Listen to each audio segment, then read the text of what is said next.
ان کا یہ مطالبہ ہے تو میرا بھی ایک مطالبہ ہے، میری ایک بات ہے، اگر اس میری ایک بات کو یہ مکہ کے چودھری رؤساء قبول کر لیں تو تدین بہا لہم العرب وتؤدی الیہم العجم الجزیہ، ایک بات مان لینے کی وجہ سے سارا عرب ان کے سامنے سر جھکا دے گا، ان کا فرما بردار بن جائے گا، اور عجم کے لوگ بھی ان کو ٹیکس ادا کریں گے، ہر جگہ ان کی شان، شوکت، سلطنت، حکومت ہوگی، صرف میری ایک بات مان لینے کی وجہ سے۔ تو ابو جہل کہنے لگا کہ اگر ایسی بات ہے تو ایک نہیں 10 باتیں کہو، ہم ماننے کے لیے تیار ہیں۔ تو نبی علیہ السلام نے کہا کلمۃ لا الہ الا اللہ، میری ایک ہی بات ہے، صاد والقرآن ذی الذکر بل الذین کفروا فی عزۃ وشقاق کم اہلکنا من قبلہم من قرن فنادوا ولا حین مناص۔ آج کے درس کا آغاز اللہ کے فضل و کرم سے سورہ صاد سے کر رہے ہیں۔ سورہ صاد مکی صورت ہے، 5 رکوع ہے، 88 آیات ہیں۔ یہ صورت اس وقت نازل ہوئی، اتری جب کفر اور اسلام کے درمیان کشمکش بہت زوروں پر تھی۔ مکہ کے چودھری سردار اللہ کے نبی صلی اللہ علیہ وسلم کی زبردست مخالفت پر اترے ہوئے تھے۔ اللہ کے نبی صلی اللہ علیہ وسلم کے ایک چچا تھے ابو طالب، جو حضرت علی رضی اللہ تعالیٰ عنہ کے والد ہیں، جنہوں نے اسلام تو قبول نہیں کیا لیکن حضور کے بڑے ہمدرد، بڑے خیر خواہ تھے، اور ان کی موجودگی میں کافروں کو ہمت نہیں ہوتی تھی کہ آپ کو زیادہ تکلیف پہنچا سکے۔ مکہ کے چودھریوں کا، جس میں ابو جہل، عتبہ، شیبہ وغیرہ تھے، ایک وفد جب ابو طالب بیمار پڑے تو اس وقت آیا، اور آ کر یہ مطالبہ کیا، یہ ڈیمانڈ کی کہ آپ کا بھتیجا محمد صلی اللہ علیہ وسلم ہمارے معبودوں کو برا بھلا کہتا ہے، اور نہ صرف برا بھلا کہتا ہے بلکہ معبودوں کا انکار ہی کرتا ہے، ان کو کنڈم کرتا ہے کہ یہ کچھ نہیں ہے۔ تو آپ اسے بلائیے اور اس سے یہ کہیے کہ اپنا پیغام، اپنی دعوت لوگوں تک پہنچاتے رہیں، ہمارے معبودوں کو برا بھلا نہ کہیں۔ نبی علیہ السلام کو آپ کے چچا نے بلایا، وہ کہا کہ یا ابن اخی، بھتیجے مکہ کے یہ چودھری آئے ہوئے ہیں اور ان کا یہ مطالبہ ہے۔ نبی علیہ السلام نے ارشاد فرمایا ان کا یہ مطالبہ ہے تو میرا بھی ایک مطالبہ ہے، میری ایک بات ہے، اگر اس میری ایک بات کو یہ مکہ کے چودھری رؤساء قبول کر لیں تو تدین بہا لہم العرب وتؤدی الیہم العجم الجزیہ، ایک بات مان لینے کی وجہ سے سارا عرب ان کے سامنے سر جھکا دے گا، ان کا فرما بردار بن جائے گا، اور عجم کے لوگ بھی ان کو ٹیکس ادا کریں گے، ہر جگہ ان کی شان، شوکت، سلطنت، حکومت ہوگی، صرف میری ایک بات مان لینے کی وجہ سے۔ تو ابو جہل کہنے لگا کہ اگر ایسی بات ہے تو ایک نہیں 10 باتیں کہو، ہم ماننے کے لیے تیار ہیں۔ تو نبی علیہ السلام نے کہا کلمۃ لا الہ الا اللہ، میری ایک ہی بات ہے کہ تم اس بات کا اقرار کرو کہ اس کائنات کو پیدا کرنے والا، اس کائنات کو پالنے والا اور اس کائنات کے پورے نظام کو سنبھالنے والا ایک اللہ ہے، عبادت کے لائق بھی بس وہی ہے۔ اسی کو تو وہ ماننے کے لیے تیار نہیں تھے۔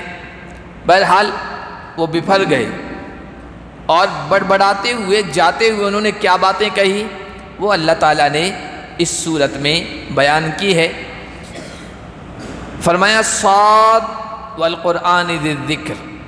صاد حروف مقطعات میں سے ہے اور جن کے معنی کے بارے میں اس سے پہلے بھی صورتوں میں آ چکا ہے، وہاں بتا چکے ہیں کہ اللہ ہی اس کے معنی بہتر جانتے ہیں۔ اگر ان کے معنی جاننے میں ہمارا بھلا ہوتا، بہتری ہوتی، فائدہ ہوتا تو اللہ اپنے رسول صلی اللہ علیہ وسلم کے ذریعے سے ضرور بتلاتے۔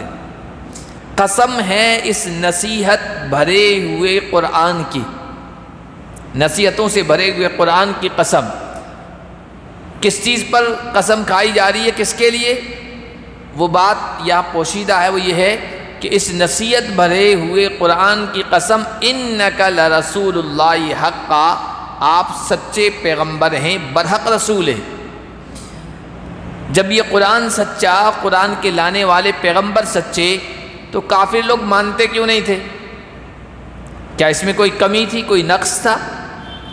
تو آگے اس کا جواب دیا، بل الذین کفروا فی عزت و شقاق، بلکہ اصل بات یہ ہے کہ کافر لوگ تعصب میں ہیں اور حد درمی اور مخالفت پر اترے ہوئے ہیں۔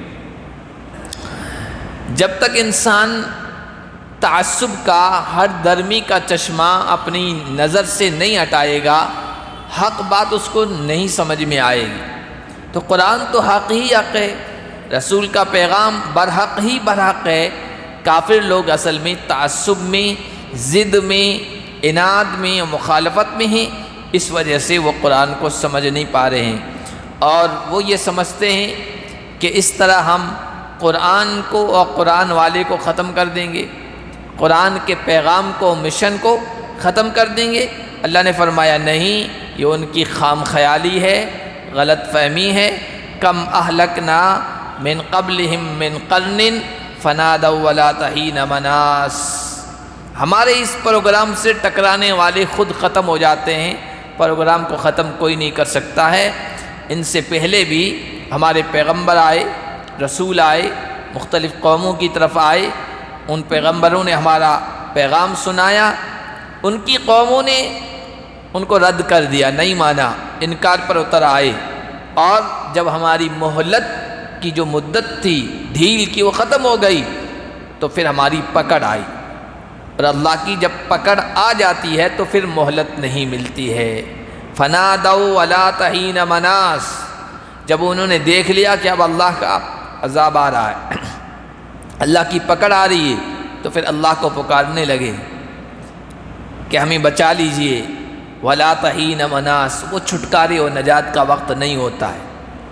ایک تو جب انسان کو موت آ جائے، اور غرغرے کی کیفیت ہوتی ہے، جب نرخرے میں سانس اٹکتا ہے اور آواز آنے لگتی ہے کہ بس اب سانس نکل رہا ہے، اس کے بعد توبہ قبول نہیں ہے، ایمان لانا قبول نہیں ہے۔ دوسرا، جب اللہ کا عذاب آتا ہوا دیکھ لے اور سر پر آ پڑے، اس کے بعد بھی کسی کا ایمان لانا قبول نہیں ہے۔ حضرت یونس کی قوم کا استثناء ہے، وہ 11ویں پارے میں آیا، 11ویں پارے میں الا قوم یونس، جب ہماری نشانی یعنی ہمارا عذاب کوئی قوم دیکھ لیتی ہے تو پھر ہمارا عذاب اس سے ٹلتا نہیں ہے۔ یونس کی قوم کا معاملہ الگ ہے، اور معاملہ الگ اس وجہ سے ہوا کہ پیغمبر پہلے سے ہی بستی کو چھوڑ کے چلے گئے تھے، اس وجہ سے اللہ تعالیٰ نے ان کے رونے کو، دھونے کو قبول فرما لیا، عذاب ٹال دیا ان سے۔ تو جب اللہ کی پکڑ انسان دیکھتے ہیں نا، تو اللہ کا انکار کرنے والا بھی اللہ کو پکارتا ہے۔ جتنی بھی شرک میں مبتلا ہیں، بتوں کو پوجا کرنے والے، جب ہر طرف سے عاجز آ جاتے ہیں، بے بس ہو جاتے ہیں، اور یہ دیکھ لیتے ہیں کچھ ادھر سے ملا نہیں ہے، تو پھر وہ آخرکار اللہ ہی کو پکارتے ہیں کہ بس اب تو ہی بچانے والا ہے۔ مشرکین مکہ کے بارے میں قرآن میں جگہ جگہ اس بات کو بیان کیا گیا ہے کہ جب وہ سفر پہ نکلتے تھے، سمندری سفر ہوتا تھا اور موجیں ہر طرف سے ان کو گھیر لیتی تھی، طوفان آ جاتا تھا اور منجھار میں پھنس جاتے تھے، تو پھر اس وقت نہ لات کام آتا تھا، نہ منات کام آتا تھا، نہ عزا کام آتا تھا، نہ حبل کام آتا تھا، جتنے معبود انہوں نے بنا رکھے تھے، اس وقت دعوا اللہ مخلصین لہ الدین، اللہ کے لیے پکار کو خالص کرتے ہوئے اللہ ہی کو پکارتے تھے کہ بس اب تو ہی بچانے والا ہے۔ وَعَجِبُوا أَن جَاءَهُم مُنذِرٌ مِّنْهُمْ، ان لوگوں کو تعجب ہوا کہ ان کے پاس ایک ڈرانے والا انہی میں سے آیا۔ حضور علیہ السلام کی نبوت کو مکہ کے لوگ اس لیے بھی تسلیم نہیں کرتے تھے، کہتے تھے یہ تو ہمارے ہاتھوں سے پیدا ہوا، ہم نے ہی ان کو کھلایا بڑا کیا، یہ جوان ہوا اور جوان ہونے کے بعد یہ کہہ رہا ہے میں نبی ہوں، ہم اس کو کیسے نبی تسلیم کر لیں؟ یہ ہمارا ہی ایک فرد ہے، ہم ہی میں سے ایک انسان ہے۔ کوئی کسی بڑی بستی کا بڑا انسان، مالدار انسان نبی بنایا جاتا تو بات ماننے میں آتی، یہ ہمارے درمیان کھیلتا ہوا، پلتا ہوا، بڑھتا ہوا ہمارے سامنے پلا بڑا ہے اور اس کو ہم نبی مان لیں۔ بلکہ یہ کہتے تھے کہ ہم میں انسانوں میں نبی نہیں ہونا چاہیے، کوئی فرشتہ آنا چاہیے۔ تو اللہ تعالیٰ نے اس کا بھی جواب دیا ہے کہ بھائی اس دھرتی پر اگر بسنے والے فرشتے ہوتے تو ہم ان کی طرف نبی بھی فرشتہ بھیجتے۔ انسانوں کی طرف فرشتہ بھیجنے کا کیا مقصد؟ فرشتے نہ کھاتے ہیں نہ پیتے ہیں، نہ ان کے ساتھ نفسانی خواہشات اور تقاضے لگے ہوئے ہیں، ان کی زندگی تو الگ ہے، انسانوں کی زندگی الگ۔ فرشتہ انسانوں کے لیے رول ماڈل کیسے ہو سکتا ہے؟ انسانوں کے لیے تو رول ماڈل، اسوہ، نمونہ وہ تو انسانی ہو سکتا ہے۔ تو اللہ تبارک و تعالیٰ نے ان کو قبول کر لیا ہے، نبی علیہ السلام کو جو انہی میں سے ایک فرد ہے ان کو قبول کر لیا ہے اور رسالت کے لیے چن لیا ہے۔ اللہ بہتر جانتا ہے کس کو رسول بنائے کس کو نہ بنائے، تم تھوڑی جانتے ہو۔ 25ویں پارے میں آیا، مکہ کے لوگ کہتے تھے ابو طالب کا یتیم بھتیجا ہی اللہ کو دکھا نبی بنانے کے لیے، رسول بنانے کے لیے۔ لولا نزل هذا القرآن على رجل من القريتين عظیم، جو دو بڑی بستیاں ہیں، طائف ہے، مکہ ہے، ان میں جو چودھری قسم کے لوگ تھے، مالدار قسم کے لوگ تھے، مال و اسباب والے، دولت والے، کوٹھیوں والے، ان میں سے کسی کو نبی اور رسول بنایا جانا چاہیے تھا۔ ان کے پاس کیا ہے؟ کچھ بھی نہیں ہے دنیا کا اسباب۔ تو اللہ تعالیٰ نے وہاں بھی جواب دیا، یہاں بھی جواب دے رہے ہیں۔ اللہ نے فرمایا جس طرح دنیا کی دوسری نعمتیں ہیں نا، اس طرح نبوت اور رسالت بھی اللہ کی ایک نعمت ہے، بلکہ سب سے بڑی نعمت ہے۔ اور اللہ کی نعمت کا حقدار کون ہے؟ وہ اللہ ہی بہتر جانتا ہے۔ کس کے اندر صلاحیت ہے، استعداد ہے، ایبلٹی ہے، اللہ اس کو دے گا، ہر کسی کو تھوڑی دے دے گا۔ اللہ اعلم حیث یجعل رسالتہ، اللہ بہتر جانتا ہے کہ وہ اپنا پیغام کس کے حوالے کرے، کس کو رسول بنائے، کس کو نبی بنائے۔ وقال الکافرون ھذا ساحر کذاب، ایک تو بات کافروں نے ضد میں یہ کہی ہم ہی میں سے ایک انسان ہے، اس کو کیسے نبی مان لیں۔ دوسری بات کہی کہ یہ تو جادوگر ہے، کذاب مبالغہ کا صیغہ ہے، جس کو ہم کہتے ہیں مہا جھوٹا، نعوذ باللہ، جادوگری کے زور پر اپنی باتوں میں اثر پیدا کر رہا ہے اور لوگوں کے دلوں کو اپنی طرف متوجہ کر رہا ہے، اس کے علاوہ کچھ نہیں ہے، یہ کوئی نبی اور رسول نہیں ہے، جادوگر ہے، لوگوں کو متاثر کر رہا ہے۔ اور جو بات کہی وہ اجعل الآلہۃ الہا واحدا، کیا اللہ نے، کیا اس نے، محمد نے سارے معبودوں کو جمع کر کے ایک ہی معبود بنا لیا؟ ان ھذا لشیء عجاب، یہ تو بڑی حیرت کی بات ہے۔ ایک معبود، ایک ذات اس وسیع عریض لمبی چوڑی کائنات کے نظام کو کیسے چلا سکتی ہے؟ یہ انہوں نے کہا، یعنی خدائی نظام کو انسانی نظام کے مطابق سمجھنا چاہا۔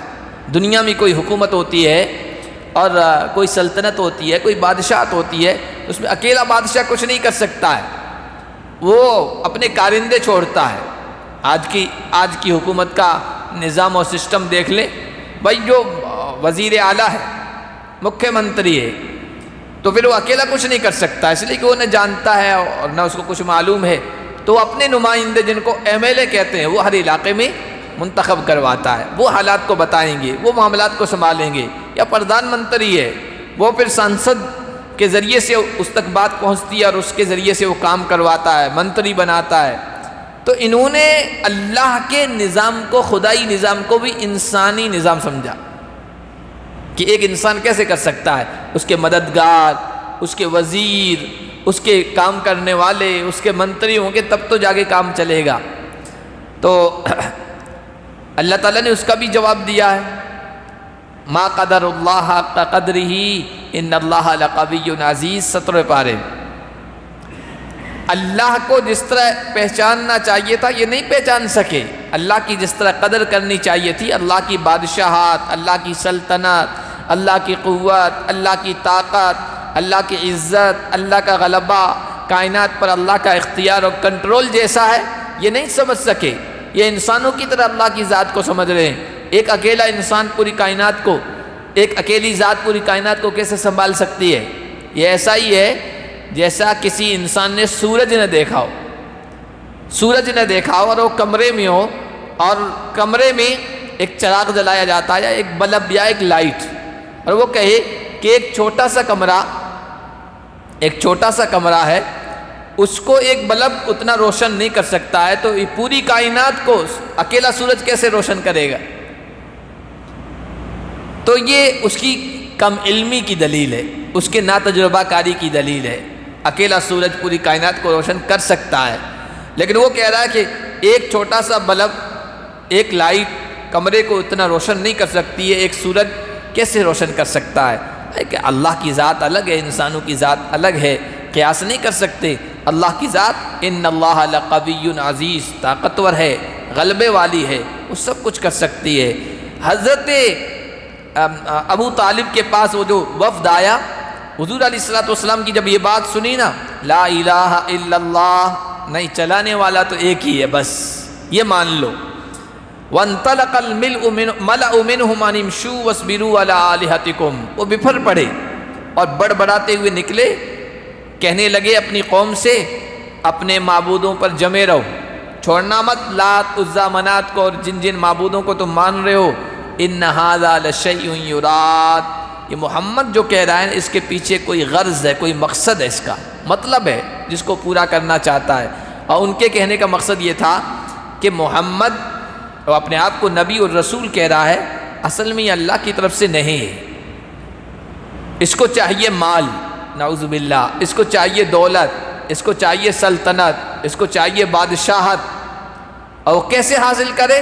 تو اس نے یہ دعویٰ کر دیا میں اللہ کا پیغمبر ہوں، اور اس کے ذریعے سے وہ لوگوں کو اپنے قریب کرنا چاہتا ہے. لوگ جب زیادہ ہو جائیں گے، سب کی سرداری، سیادت، قیادت، لیڈری ختم، اپنی لیڈری چمکانا چاہتا ہے. ان ھذا لشیء یراد، اس کے پیچھے کوئی مقصد ہے. مقصد تو تھا لیکن وہ نہیں تھا جو یہ سوچ رہے تھے. دنیا کا مقصد نہیں تھا، نہ دنیا کی حکومت کا مقصد تھا، بلکہ مقصد تھا کہ ان کو ہدایت مل جائے، راہ راست مل جائے، جنت کے حقدار بن جائیں. ما سمعنا بهذا فی الملۃ الآخرہ ان ھذا الا اختلاق. کہنے لگی یہ جو بات کہہ رہا ہے نا، بس معبود ایک ہی ہے، یہ ہم نے پچھلی ملت میں، پچھلے مذہب میں یہ بات تو نہیں سنی. ہمارے باپ دادا بھی تو کسی دھرم اور مذہب کے ماننے والے ہیں، ہم نے اپنے باپ داداؤں سے بھی یہ بات نہیں سنی. اور پچھلے مذہب سے مراد قریبی مذہب مانے تو عیسائی تھا. حضور علیہ السلام کے قریب میں آنے والے حضرت عیسیٰ تھے. عیسائیت جس کو یہ بھی کہتے ہیں صحیح مذہب تھا اپنے وقت کا، تو عیسائیت میں بھی ایک معبود نہیں ہے، وہ بھی تثلیث کے قائل تھے، یعنی 3 خدا ہیں، 3 مل کر ایک، ایک مل کر 3. یہ عیسائیوں کا عقیدہ ہے، آج بھی ہے. ایک یہاں سرو دھرم سبھا تھی فرسٹ پلیا پہ، اس میں ہم بھی گئے تھے، تو اس میں عیسائی بھی آئے تھے، تو عیسائی نے اپنی چیزیں بیان کی. تو اس میں ایک نوجوان نے سوال جواب کا جو مرحلہ تھا، اس میں ایک نوجوان نے کہا یہ 3 مل کر ایک اور 1 مل کر 3 یہ سمجھ میں نہیں آتا ہے، کیا گڑبڑ جھالا ہے. تو اس عیسائی جو پادری آیا تھا اس نے اس کا کوئی جواب نہیں دیا. اس نے کہا آپ میرا نمبر لے لو، چرچ میں آ جانا، وہاں بتا دوں گا، وہاں میں بتاؤں گا آپ کو یہ کیا ہوتا ہے. حالانکہ اتنا مجمع تھا، وہ سمجھنے کے لیے آیا تھا، تو وہیں سمجھانا چاہیے تھا. اور مذہب اسلام کے بارے میں جو عقیدہ بتایا گیا تھا نا، عقیدے کے سلسلے میں کسی نے کوئی اعتراض نہیں کیا تھا۔ جو سوال کیا تھا مجھ سے ہی کیا تھا، اس نے کہا کہ آپ اپنے آپ کو مسلمان کہتے ہیں، ہم کو غیر کیوں کہتے ہو؟ غیر مسلم کہتے ہیں نا، غیر کیوں کہتے ہو؟ ہم غیر ہو گئے، حالانکہ غیر عربی لفظ ہے، اسی کا ترجمہ یوں کہہ دے کہ مسلم، نان مسلم، تو کسی کو کوئی اعتراض نہیں۔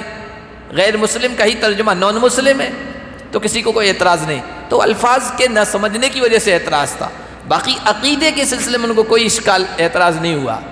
وہ عیسائی سے سوال ضرور کیا گیا، یہ تین مل کر ایک، ایک مل کر تین کیسے بنتے ہیں؟ یہ تو سمجھ بھی نہیں آتا ہے، اور حقیقت میں یہ آج تک کسی کے سمجھ میں نہیں آیا۔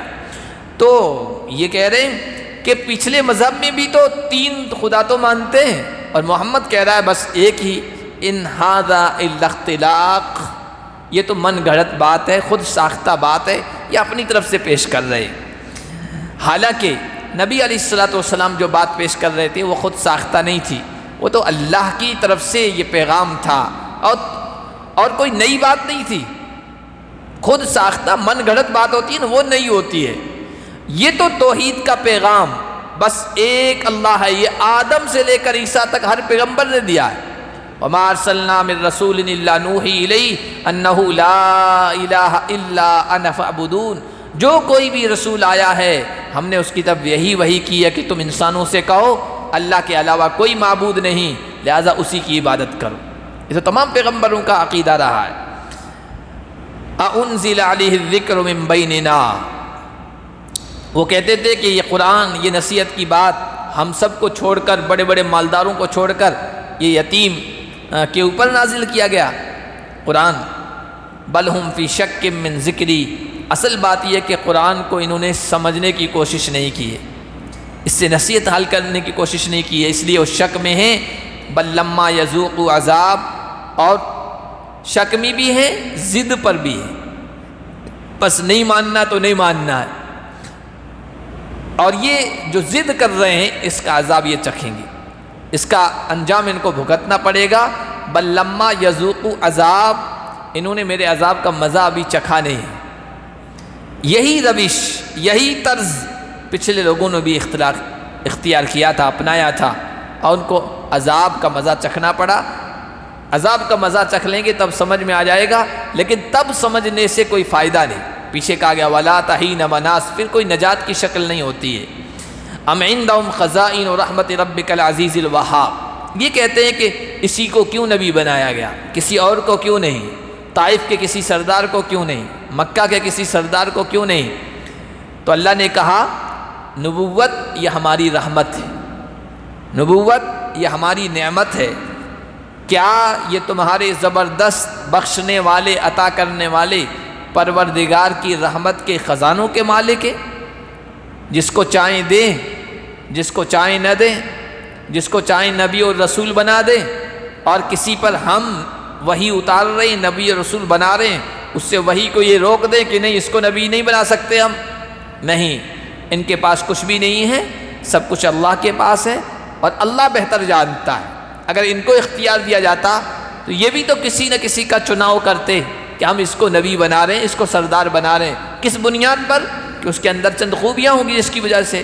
تو اللہ بھی کسی کو رسول بنا رہا ہے، اللہ بہتر جانتا ہے کون نبوت اور رسالت کے حقدار ہے۔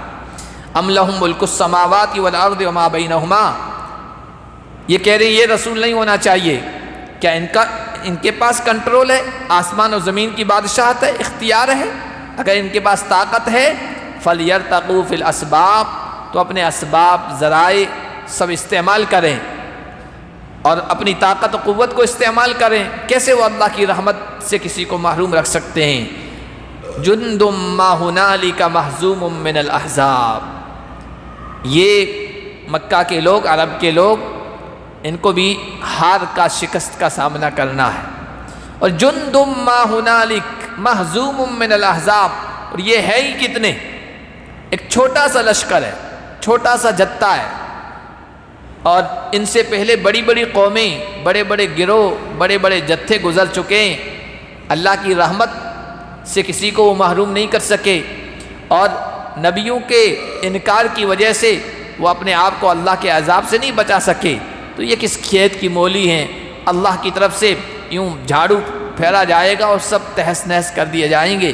کذبت قبلہم قوم نوح وعاد وفرعون ذو الاوتاد، اس سے پہلے نبیوں کو ستایا، اذیت پہنچائی، ان کا انکار کیا قوم نوح نے، قوم عاد نے۔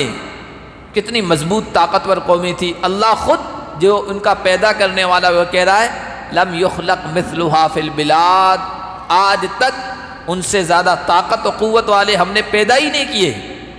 اور ان کو بھی گھمنڈ تھا، ہمارا کون کیا بگاڑ سکتا ہے، ہمارا کون کیا بگاڑ، نحن اشد، ہم زیادہ طاقتور ہیں۔ تو اللہ نے کہا نہیں، تم طاقتور نہیں ہو، تمہارا پیدا کرنے والا ہے۔ اولم یروا ان اللہ الذی خلقہم هو اشد منہم قوہ، غور نہیں کرتے جس اللہ نے ان کو پیدا کیا وہ ان سے زیادہ طاقتور ہے۔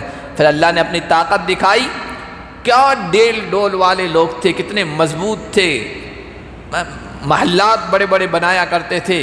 لوگ آج تعجب میں کہ اتنے بڑے بڑے پتھر، اس وقت مشینری نہیں تھی، یہ کرینی نہیں تھی، یہ جدید ٹیکنالوجی نہیں تھی، لیکن ایسے محل بنا دیے اتنے بڑے بڑے پتھر اوپر تک، تعجب ہوتا تھا۔ پہاڑوں کو پورا تراش تراش کر محلات بنائے ہوئے ہیں۔ عاد اور سمود کی بستیوں کے کھنڈرات آج بھی موجود ہیں۔